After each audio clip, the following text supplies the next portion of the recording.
Welcome to the Shema Podcast, the podcast for the perplexed, where Torah insights intertwined through personal stories as well as interviews with leading Torah scholars demonstrate the empowering qualities of Torah and mitzvot. For more great Torah learning through Torch, the Torah Outreach Center of Houston, go to torchweb.org. Now to the show. Thank you for joining me, my friends, on another episode of the Shema Podcast. I really appreciate your listenership. I should say that. I don't say it enough. And what I really appreciate and what's been just so precious to me as I've launched this podcast is all the friends I've met through it. So if you've never have reached out to me, please do. My email is shema@torchweb.org. I would love to build that connection outside of a one-way relationship where you're listening to me. But I love it when I get to engage with you and broaden my relationships within the Jewish community. And a matter of fact, I know many listeners who are not Jewish have reached out to me. I've greatly appreciated that. I want to discuss a very powerful idea today and something I've been very honed in on, very focused on developing. And that is this idea that our mind is a garden. The thoughts we hold in it, the thoughts we nurture, they grow and they manifest into the reality around us. And we've discussed that the job of the Yetzer Hara is to influence those thoughts. And I've shared what I've learned from Rabbi Nachman, that those thoughts come in three different kinds. One is a negative thought about yourself. One is a negative thought about another person. And the other is a negative thought about a situation. Basically, all types of negative thoughts that enter our mind are coming from the Yetzer Hara. And once we know that, become conscious of that, and we know their source, we need to do battle with that. Because when those negative thoughts, again, if we allow them to germinate, to grow in our mind, they don't allow us to actualize our potential. They harm us in this area. And there's another idea here as well, as far as shaping this strategy for dealing with these negative thoughts. And that is, in the Shema, in the second paragraph, when it refers again to loving Hashem, your God, with all your heart, which is how the English translation appears. The reality is, what I've learned from my rabbis, is that it's actually plural for hearts. Meaning that we're supposed to love Hashem with our Yetzer Tov and our Yetzer Hara. So we basically need to use the energy of the Yetzer Hara to help channel it into our service of the Almighty. So with that in mind, I sort of see that the proper tactic, and Rabbi Nagel spoke about this on a podcast we did together, that the really best tactics to use are like judo. In judo, they use the opponent's force and they channel it back towards the opponent. And I think that's the idea here as well. So what I want to do is I'm going to share what I have been developing, a schedule, a checklist, and things I do to make sure that the garden of my mind, that the only seeds that are being implanted in there, those thoughts that I want implanted in my mind, are things of holiness and purity and positivity and things that will help me actualize my potential in this world. But before I get to these tactics I've been developing over this last year, we really have to start at how we begin our day. Now, when I had David Block on, he was talking about how precious it was when he learned about the Modeh Ani, which is such a powerful prayer to start our day with. And I mentioned that it says in there, when it says that Hashem has emunah in us, it's remarkable because we know that we're trying to develop our emunah in Hashem, meaning to have faith that everything that He is orchestrating for us is out of love and in our best interest. So it's amazing that the first thing Hashem tells us to say in the morning is that He has faith in us, that we won't let Him down, that we'll succeed for Him. It's an incredible idea, incredible thing that our Creator is telling us He wants us to say first thing in the morning. But what I've learned is that to begin our day correctly does not start when we wake up. It really starts with the thoughts we hold and what we say before we go to sleep.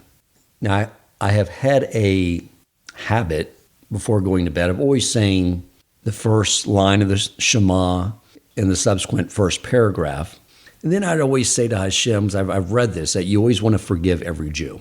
So I'd always tell them, like if anyone did something to me that I'm not aware of or said something negative about me, do not judge them for that. Quite frankly, if they said something negative, it's probably accurate for one. But I tell Hashem, I know you don't like it when we say things negative about each other. So if someone did that, I forgive them. We all have a Yetzer Hara. We all make mistakes. Forgive them. I am not bringing any court cases against any of my Jewish brothers or sisters. But, I'm still learning the siddur. I've been here 3 years, 3.5 years. Okay, it's been a while. I'm learning how the davening works throughout the week. But I still find new things in the siddur that are just amazing. And I just recently, it's quite embarrassing, I recently just came across the bedtime Shema, which basically lays it out, beginning with forgiving every Jew. But of course, the sages know how to say things so much purer and better, more comprehensive. And then it has the Shema. Now, at night, what I do is I'm reading this off my Art Scroll app on my phone. And the reason is I just have a sort of a rule in our house that we don't bring sitters or Torah books into the bedrooms. Because I learned that if you leave them out on your nightstand, you don't want to change clothes and get undressed in front of a holy book. And certainly it's forbidden to have marital relations in a room where there's a sitter or a Torah book sitting out. So I just said, hey, I don't want to risk forgetting something. So I just am worried about changing clothes and needing to cover the sitter and put it in a nightstand drawer. So I just said, no sitters, no suffers. We just don't bring them into the bedroom. So I have the app on my phone. And so I found this bedtime Shema just recently. And I read this prayer, and then you would read the first paragraph of the Shema. And then it grays out these boxes on the second and third paragraph of the Shema. I thought it was it. But just recently I started scrolling through and I saw there's so much more. So many beautiful words to contemplate before we go to sleep. And I know when they have these verses where it says recite this 3 times, I know the sages had something very profound involved with those words, because 3 is about completion, unity. There's something there. So to begin with, if it's not part of your regimen at night, to say the bedtime Shema, definitely pick that habit up. Now, the other thing I've been doing over the last year is as I'm laying in bed, I'm falling asleep. What I pray for, just say over and over and over again until I drift off into sleep, is Hashem, wake me up like a lion tomorrow, ready to serve you with energy and vigor. And that has worked incredibly well. I mean, I get up early. I get up at 4 a.m. And since I've been doing this, there's no hitting the snooze or like, oh, God, I can't believe I don't want to get out of bed now. I sit up in bed, immediately feet hit the ground, and I'm ready to go. Now, I was a little hesitant about sharing that because I'm concerned I may have done one of those things like, I don't know if this has ever happened to you, where you boast to someone about how you haven't gotten sick in so many years, and then the following day you wake up sick, which is what's occurring there is you're boasting about not getting sick, and the Satan is going to Hashem and saying, yeah, why is this guy Dan Coleman not getting sick? Has he done anything to merit this? And Hashem looks at my file and says, not really. So I end up getting sick the next day. So I hope that doesn't happen. I hope tomorrow I'll wake up with just as much energy as I have been by going through this process. And then when we get up, we wash our hands. But we've learned that the reason we do that is because when our neshama leaves our body, it creates a vacuum in our extremities. And in the place where holiness once was, it allows room for these negative energies, this tuma, to enter. And so we have this process of ritually washing our hands and saying the bracha in order to remove that. But there's more to this, because as we're saying that bracha, we are holding our hands up and we're looking at them. And what we are supposed to be contemplating is that nothing that I produce today with all my efforts, none of it comes from these hands. It all comes from Hashem. I put in the effort, but the outcome will all come from Hashem. Something very important to contemplate and know. It's why we also do the same thing. We're washing our hands before a bread meal, is because as we're looking at our hands, we're contemplating that beautiful Shabbos meal that my wife prepared. It did not come from my efforts. Well, the cooking, definitely not. But I'm talking about even just the financial resources to buy all the food. It all came from Hashem. Just constant steps to go into a state of humility and avoid arrogance, the worst pitfall in our service to our Creator. Now, I mentioned I get up very early, and there's multiple reasons for this, but one of the things I want to stress to have a proper regimen is you can't wake up at a time where the alarm goes off and then you're just hitting the ground running, hopping in the shower, getting dressed, getting to shul for morning davening, going to work. You got to have some quiet time with the Almighty.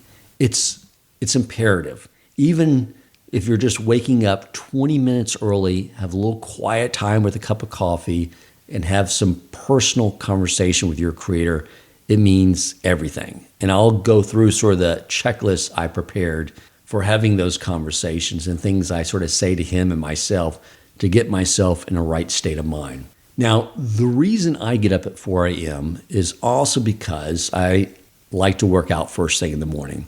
And I will say that having some type of exercise routine, whether it's in the morning like me or some point during the day, I just found it, if I try to do it later in the day, it doesn't happen. I find first thing in the morning, it helps prepare me in the service, because if you think about it, it really helps train the body. When I'm having that morning workout, to know that I'm in control, you need to be subservient to me. You're going to end up being eaten by worms and maggots. But if you want to exist in a Lamba with me, and I can only exist in a Lamba with you, then you need to follow my cue, which means we're not going to react to every impulse you have. I'll take good care of you. I'll make sure you stay healthy and strong and get rest. But in the end, we have work to do this day, and I'm not going to be subservient to you. And that's what working out for me does. I mean, besides just allowing my body to strengthen itself and have a nice, calm energy throughout the day, it's this very idea. You know, I tell people, they ask me, who are curious in my workout routine, and one of the things I tell them is that I cycle things around, you know, from sometimes I'll do more reps with less weight, and sometimes I'll do less reps with more weight. But I always say, but in the end, I only do 2 or 3 reps. And they'll say, well, how do you reconcile that you only do 2 or 3 reps if sometimes you said you do between 10 and 12 reps? I said, because I don't ever start counting until my muscles complain that they can't do anymore. That's when I begin counting. That's when I know the work is being done. And that's when also the spiritual work is being done, because again, we're training ourselves and our body to say that our neshama is in control. It knows what's best. And it's learning to teach our body to be subservient to who we truly are. So anyway, definitely get some type of exercise routine into your regular schedule. But now we have the morning time. We've said the Modéani, we washed our hands.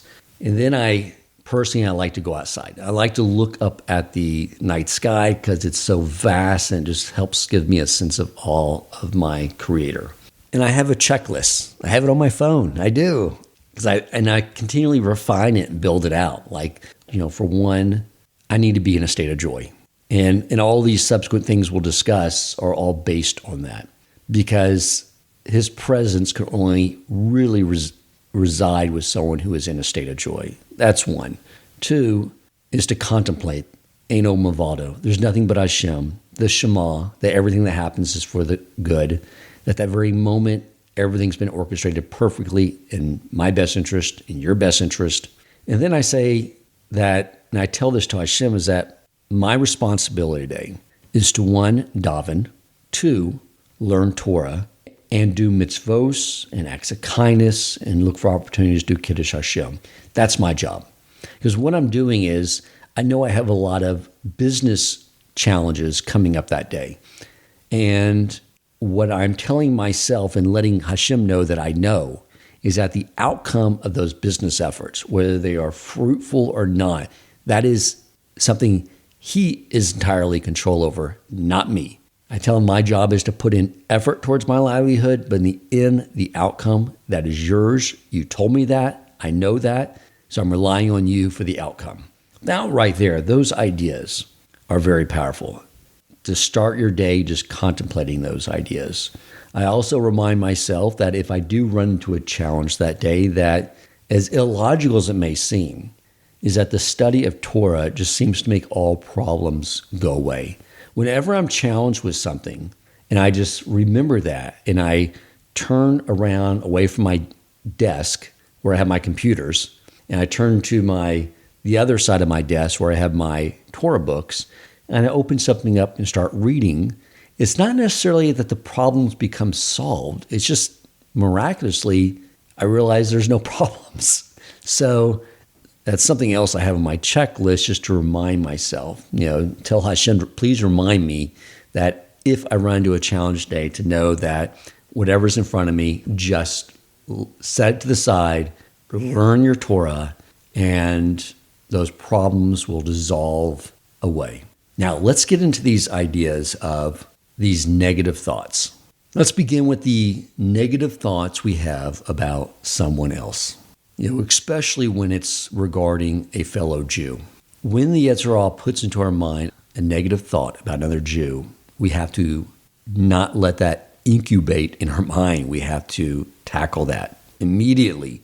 So one of the things I used to struggle with was these fellow Jews who are fake rabbis, for lack of a better term. I had a lot of animosity, resentment. I think about my mom who grew up in Birmingham, Alabama, and my dad who grew up in New Orleans, Louisiana, and each of their respective rabbis, fake rabbis, told them that there's no soul, there's no neshama. They discarded the entire oral Torah. They told my parents that the Torah was written by men, that kosher was just sort of an FDA of the biblical times because we didn't have refrigeration, all this nonsense. And I see how it removed their ability to fulfill the mitzvos in their lifetime. And I had a lot of anger about that. Even just the distraction that similar type people had on me early on. People who were fake rabbis. But I fought that because, as I mentioned in previous podcasts, there's a halakha that if a child gets kidnapped by non-Jews and is raised by those non-Jews and therefore not exposed to Torah, then they are not held accountable for not fulfilling the Torah. And likewise, any Jew who's not fulfilling the Torah is doing so because they are captive children, including these men and women who call themselves rabbis, but really have not been exposed to what Torah really is, and therefore are giving really harmful, bad advice to other Jews. But they're just captive children as well. Because I know many of these rabbis, sweetest people in the world, they were just brought up as captive children. And the people that said you're now a rabbi, they were brought up as captive children. Otherwise, they would have known, you're not ready to be a rabbi yet. You don't know lesson number 1 yet, which is where Torah came from. So I've worked very hard at when I have those negative thoughts at coming back and saying, these are amazing fellow Jews. They have not been exposed to Torah. They are captive children. And I do believe that any Jew who gets exposed to Torah will fulfill it. There's that 19th bracha that was added in to the Shemon Esrei, which means 18. And that prayer is about, the heretics and how we pray to Hashem to speedily uproot, smash, cast down, and humble the malicious sinners speedily in our days. And I've asked other Jews, who do you think of when you say that bracha? I don't really know who really comes to mind. And a lot of people gave me the same answer, everyone I've asked. It's they said Bernie Sanders. I get it. He's a Jew in a powerful position. He does so much to harm Israel. However, I'd even believe Bernie Sanders, if he was brought up in a right environment with Torah wisdom being taught to him, he would be a tremendous Torah scholar and observant Jew as well. So I don't think of any names when I say that bracha. That's beyond my pay grade. My mind is blank. I say the bracha and leave it up to Hashem. He knows who may be causing great harm to the Jewish people, but as far as identifying who those people are, again, beyond my pay grade, I want nothing to do with it.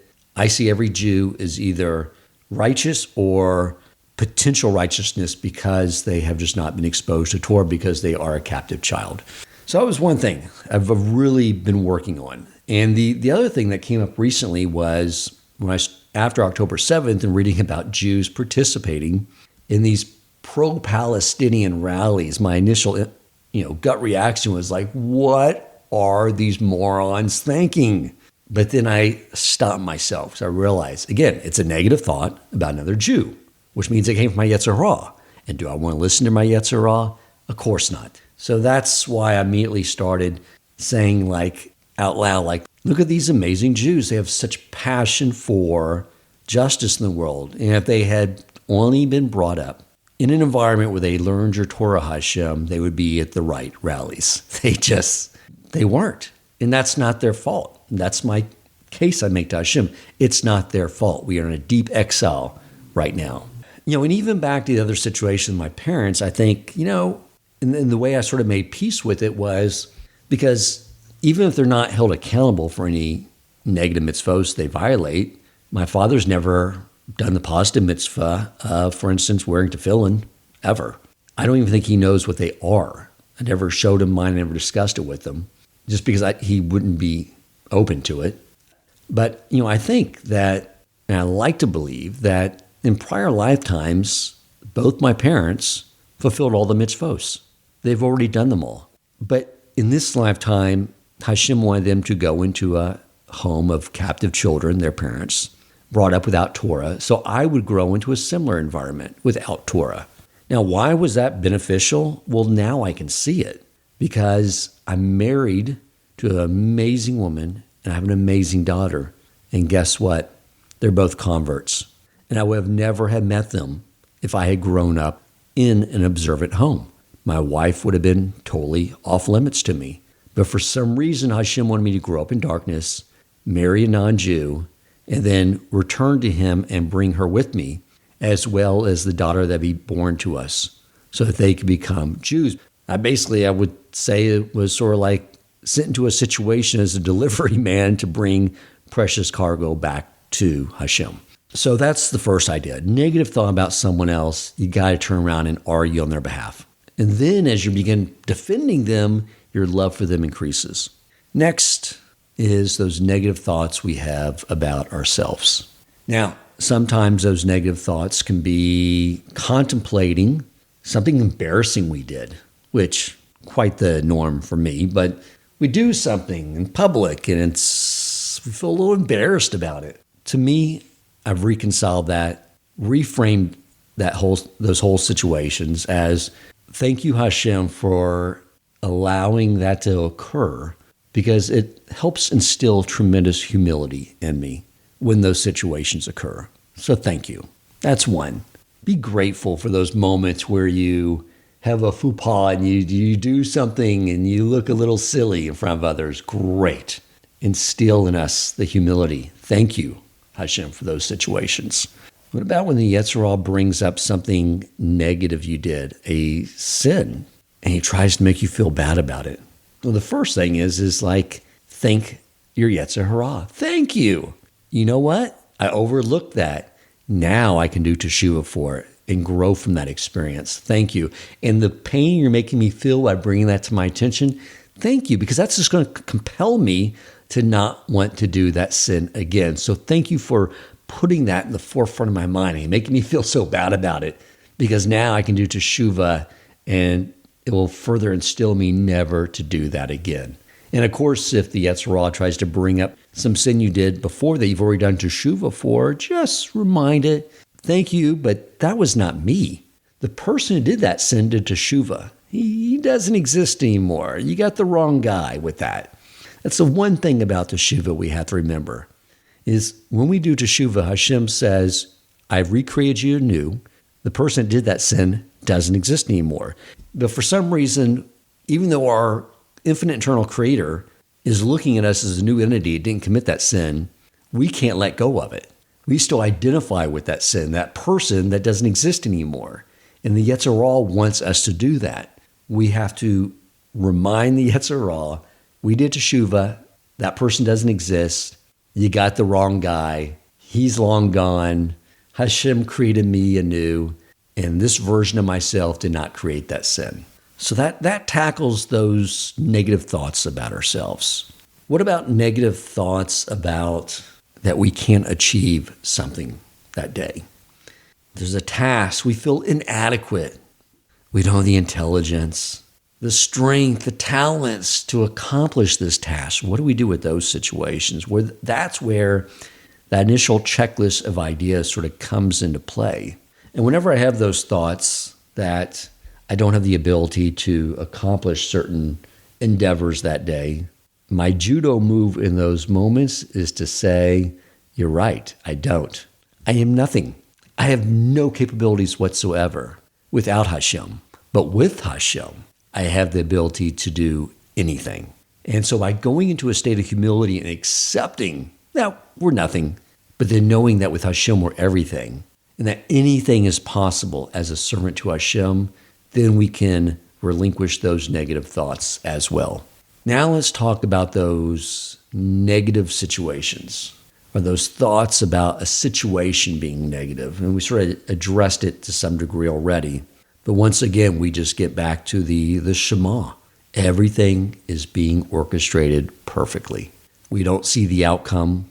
We see the situation in the moment, and we don't see how it's going to play out. But we know with full faith, the whole definition of Emunah is that it's going to work out perfectly. This happened for a precise reason.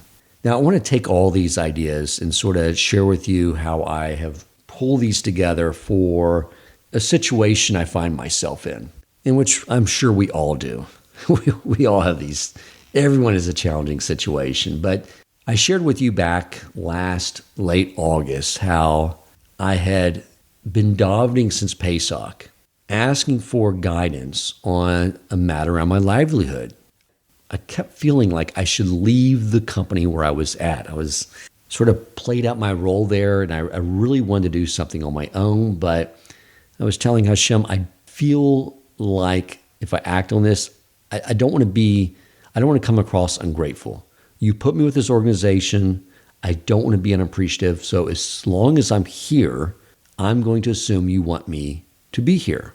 And I'm going to enjoy it. I'm going to do my best to serve the people as part of this organization. But I said, if you think I should leave and go out and do something on my own, then you're just going to have to make it very clear to me.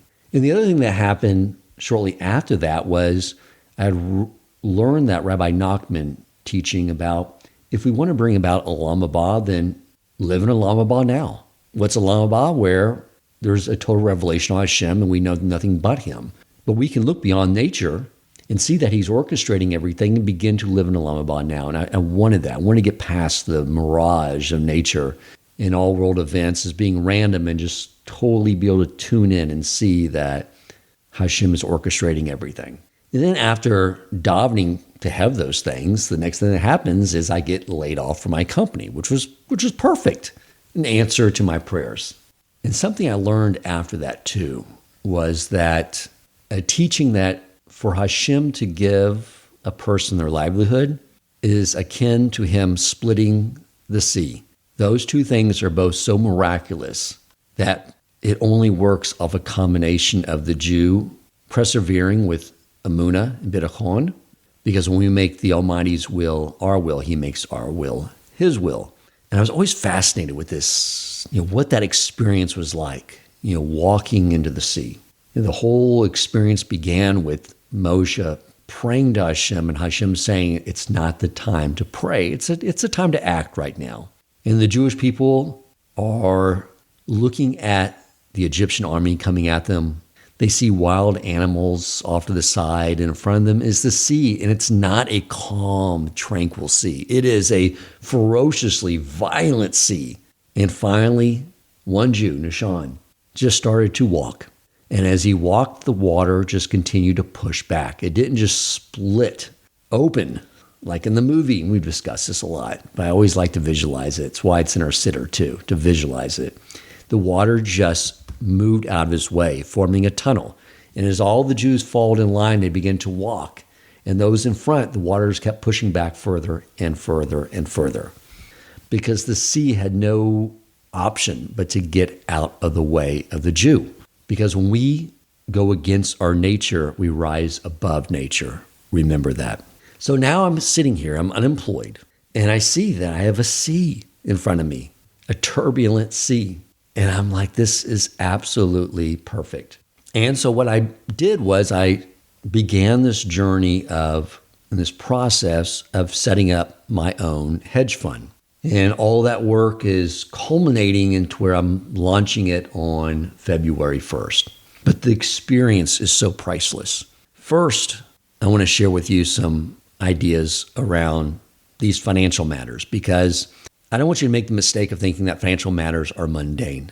Definitely not. Or the vast majority of Talmud deals with financial matters. Why? Why do financial matters have such a holy context? And it's because Hashem put us in an environment where we need food, clothing, shelter. We need to buy services like our children's education, all these things we need. And he put us in a situation like that for a reason, because he wanted to show us that he'll provide us for all those needs. The question is, do we know that? Do we put our trust in him? Or do we try to shortchange things? Do we weigh our scales inaccurately in order to take from another individual to make sure our needs are being met? He's testing us to see, you'll follow my laws around financial matters because you'll know that I provide for you. And if you don't have that level of bitachon and know that's all coming from me, then we'll see whether you begin to act in business unethically. So the first thing that we're asked when we die is, did you conduct your business affairs ethically, according to Torah? So when I found myself in the situation of unemployment, now I did get a severance package. And I want to illustrate something. As I said, when we fulfill the Torah and we go against our nature, we rise above nature. If I were to talk to a financial planner back in September and say, here's my situation, they would advise me to hoard my money, stop giving charity, sit down with your wife and put her on a strict budget, tighten the hatches, limit the expenses, all those type things. But then what does the Torah tell us? The Torah tells us that Hashem says that the man's responsibility is to provide for his wife and not deny her anything. And if you can't afford something right then, to say, I can't get that now, but I will get that for you. That is our job. So we don't go putting our wife into a state of fear, God forbid. It's the last thing you do. Or even allowing ourselves to get into a state of fear. We provide. That is our responsibility. So I would have disobeyed a certified financial planner's advice in that matter. And as far as hoarding money, no. What I did was I immediately looked into my budget and said, how much am I shy from 20% tzedakah? That's where I need to get myself to, and that's where I need to hold through this entire endeavor and indefinitely. I in recent times, because of additional expenses, I backed off. I forgot, if things are getting a little tight, you don't go back to 10%. You increase your tzedakah. It was just a test. So this entire time, I'm giving away tzedakah. More than 10% required, but really trying to hold at the 20% level. Now, this is the beauty of what we have with our Torah, is Hashem gives us a way to actually bring our belief system into actions and make it real. If a Jew were to tell me that they believe in God, they say, I believe in God, like Rabbi Nassan says from Rabbi Nachman's student, who says that if a Jew wakes up every day and says, I believe in God every moment until they go to sleep, but they don't believe that everything being orchestrated in the world is all being orchestrated by Hashem and all for their benefit. If they don't believe the latter, it doesn't matter whether they say that or not, that they believe in God every moment of their day, they're still an atheist. Because the God they say they believe in doesn't exist unless they accept that the true God is governing everything in their life for their good. So furthermore, if a Jew were to tell me, I believe in God, but I don't give my tzedakah, the reality is that Jew is an agnostic. I would tell them that you're still grappling with whether or not there's a God. I don't care what they would argue back. If you believe there's a God, the God of Israel, the God of Torah, the God that gave us the Torah, and he says give 10%, give 10% in a story. If you're afraid of giving 10% because you may lack something, then you don't believe in God, because part of God is that he is the one that provides for all our needs. It's amazing. I've seen like people who don't have a lot of financial resources, no issue giving. I've seen very wealthy Jews have such a hard time with this. I'm talking about wealthy people, working as a board member for Torch. I know people who make millions of dollars a year make a pledge for an amount of money, a few $1,000s, the level of the amount of money that they keep as cash in their wallet. Kidding you not. And getting them to fulfill that pledge was exhausting and almost impossible. Because it was just like, well, let me get this other deal done so I have some more millions, and then I'll let go of that $2,000 that I have sitting in my wallet in small bills. I mean, I've seen this. I've seen someone who, back in 2009, I heard this from someone very close to me who works for an organization called Torch, who is the executive director of an organization called Torch, told me he went to a man who made a nice contribution the year before, and after the 2008 market plummet, said, I can't give to any charities. I've lost so much wealth. I've had my portfolio drop 60%, and now I only have $200 million. I can't give any tzedakah. What will come of me? And Rabbi Ari told me, he asked the individual and he said, why don't you just give $18? Now, Rabbi Ari didn't care about the $18, right? He was concerned about this Jew. Like, dude, you need to give $18 is a million times more beneficial for you than it is for Torch. We'll get the $18 elsewhere. But he just hated seeing this Jew get caught in this trap. Dangerous it is. So back to my original point is that the way we operate with the world is not the way the rest of the world operates. Traditional financial planning would say, hoard your money, cut back your spending, tell your wife you can't have that, you can't have this. No, that's not what the Torah is telling us. But I see all these battles every day, waking up, when it's one step further in that raging sea. And what's creating all those raging waters? It's those potential thoughts, the fears the Yetzer Hara tries to instill. And here's another tactic the Yetzer Hara uses. Is it'll say, what about if this doesn't happen and this happens and that happens? Then you'll end up in some horrible situation.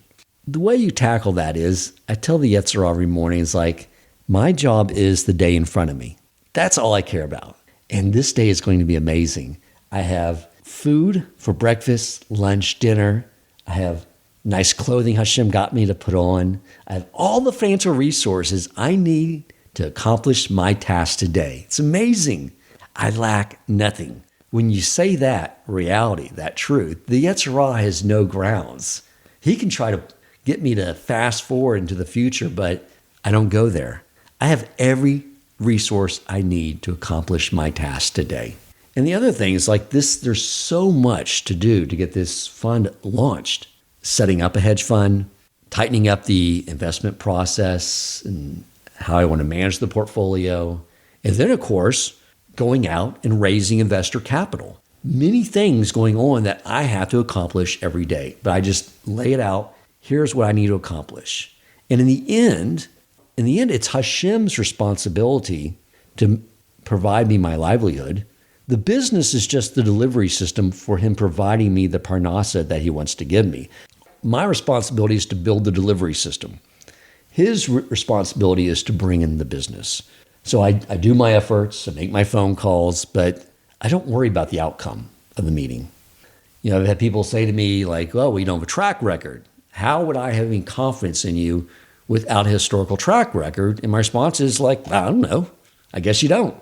How do I know that you'll be able to execute on this investment process? And I tell them, I don't know what to tell you. And I tell Hashem, like, I did my best effort. I went through the process of what I do, how I'm going to manage the portfolio. Your business development, you bring in the business, that's for you. I need to go back. I got research to do. I got other things to work on, legal aspects of the business. That is in your hands. And miraculously, every day, the water keeps moving back and back and back. So it's been such an amazing experience just to be able to walk through this sea with all these tumultuous waters, which go away when you control the thoughts in your mind. And that's the main thing I wanted to convey. The waters become still, silent, and quiet once you control the thoughts that you hold in your mind. And when they are thoughts of Torah and thoughts of positivity and belief in Emunah and akin and Hashem, then you change your nature and you rise above nature. My friends, I hope you found the insights I've gathered. These are just my personal experiences, really trying to refine my regimen in the morning and actually just writing down checklists and things I need to contemplate and think and talk about with Hashem. But if you do these things, my friends, I'm telling you that no matter what tumultuous sea you ever ends up in front of you, you will walk through it. Thank you for listening, my friends. If you enjoyed this episode, please consider supporting Torch so they can continue to spread Torah wisdom to the world by making a donation at torchweb.org and clicking donate in the top right corner of the page.